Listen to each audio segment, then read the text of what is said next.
Rodada de entrevistas, falar agora com Marcos Vinícius de Freitas, professor especialista em relações internacionais. Oi, professor, muito bom dia para o senhor, bem-vindo mais uma vez ao BMC News. A gente que agradece.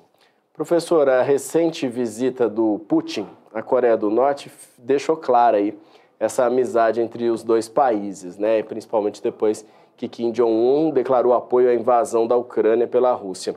No entanto, a China ainda é vista como um poder por trás dessa aliança. Na sua opinião, qual é a influência da China nessa aliança entre Rússia e Coreia do Norte e como isso afeta o equilíbrio geopolítico?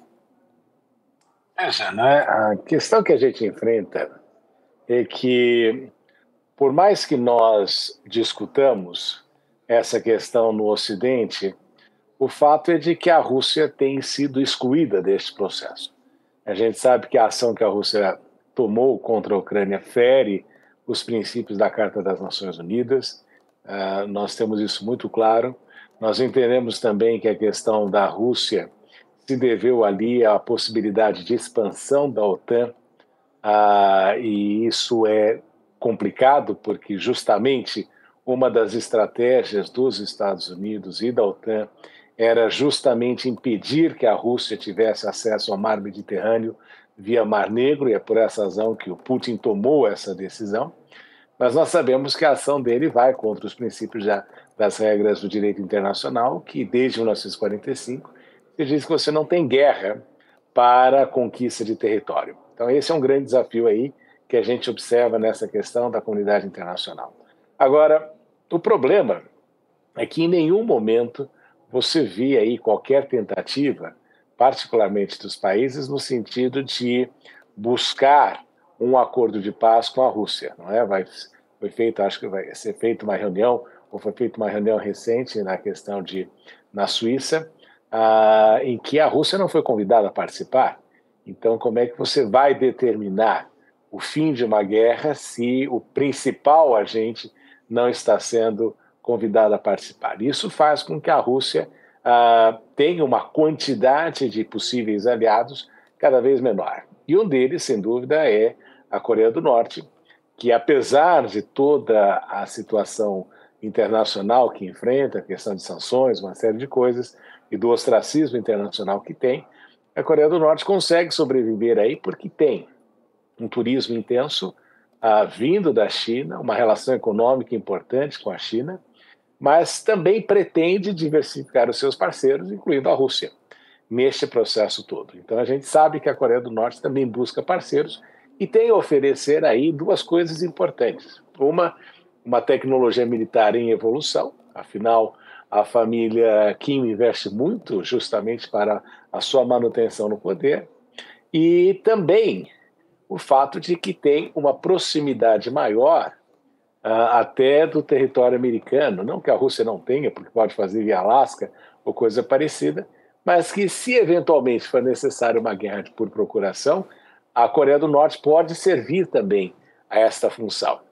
Agora, o papel da China nessa situação toda tem sido aí o de ser aquele país que não está envolvido diretamente na situação, tem reconhecido e afirmado a todos os cantos que é contrária à ação da Rússia por ferir os princípios do direito internacional, e um dos princípios básicos até da Rússia, da China, é justamente o princípio da não intervenção, mas reconhece que aquilo que estava acontecendo no processo de expansão da OTAN era prejudicial à Rússia e que poderia, e que eventualmente tenha até sido repetido pela própria OTAN aqui na Ásia. Você vê reuniões do secretário-geral da OTAN, o Jens Stoltenberg, vindo aqui tentando fazer com que o Japão ou a Coreia do Norte, principalmente, se torne aí um membro do pacto, né? Um membro da OTAN. Isso gera uma instabilidade na questão de defesa regional.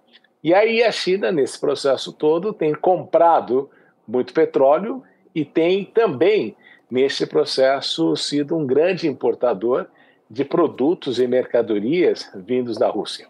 Você vem aqui e você encontra hoje em dia uma quantidade enorme de produtos russos, você encontra um turismo ascendente de russos aqui na China, uma questão de crescimento de investimentos russos também aqui na China. Mas não podemos esquecer, e aqui é importante enfatizar, de que a China não está sozinha, hein?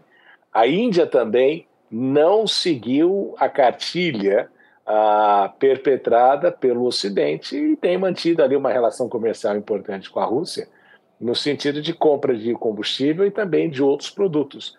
Então, o que nós vemos, de fato, é que nesta situação de sanções, os grandes prejudicados foram os europeus, que hoje em dia estão com uma energia mais elevada, um custo mais caro, uma inflação crescente, um empobrecimento coletivo e uma situação difícil de enfrentar.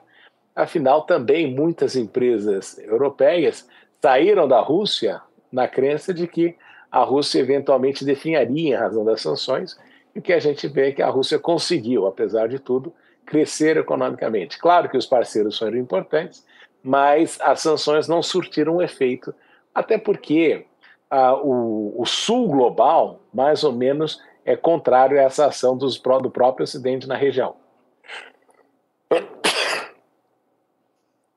Perdão. Saúde, professor, sem problema. Eu queria até continuar nesse tema, até abrir uma foto aqui, que chamou bastante atenção dessa visita do Putin, justamente, que mostrou um clima aí de bastante amizade, um clima bastante amistoso, que é justamente uma voltinha de carro aí que os dois comandantes aí deram, né? O Putin dirigindo, o Kim Jong-un ali sorridente, raro, é uma imagem rara, inclusive, de ver numa situação assim. Mas ali, né, ainda a gente viu ainda esse apoio, né, do Putin justamente com o Kim Jong-un durante a visita do Putin, com o Kim Jong-un expressando aí esse apoio total à invasão da Ucrânia pela Rússia. Isso, de uma certa forma, acaba gerando essa tensão aí, como o senhor falou, essas próprias sanções para os países. Das implicações legais e diplomáticas da Coreia do Norte a essa invasão, a esse apoio, o que o senhor acha que deve ser levado em consideração, né? As sanções internacionais em vigor, as repercussões dessas medidas e o que pode gerar esse fato? Bem, eles podem querer colocar mais sanções, mas Coreia do Norte e Rússia são dois países que vivem sob sanções há muito tempo. Então, por mais que se tente, o resultado é que as sanções fazem duas coisas, né? Elas forçam os países a inventar maneiras de dar a volta, né, de alguma forma contornar as sanções, e existem sempre fornecedores disponíveis para ajudar nesse processo todo. E, em segundo lugar, aumenta ainda mais o apoio àquele que está dirigindo os negócios do país, porque justamente a população como um todo se sente aflita e, ao invés de querer a troca do regime, entende que existe uma perseguição contra aquele país, e isso perpetrado pelos outros. Este sentido esse vitimismo leva aí, por incrível que pareça, na maior parte dos casos, ao fortalecimento daqueles que estão exercendo o poder. Então, é o famoso tiro que sai pela culatra, porque você acredita que com as sanções vai forçar aí que o país mude em razão da pressão popular, e o que nós vemos é que simplesmente a situação mais ou menos fortalece aquele que está no poder. Se sanções funcionassem, você nunca tomaria Coca-Cola em Cuba e o Irã já teria desaparecido do mapa internacional há muito tempo. Então, a gente compreende, nós entendemos nessa situação toda, e que os países vão encontrando mecanismos alternativos e, obviamente, sempre haverá bancos para fazer as transações, sempre haverá outras formas de empresas em paraísos fiscais ou outras jurisdições que, de alguma forma, facilitarão esse processo. Dificulta, é verdade, mas sempre se encontram alternativas nesse cenário todo.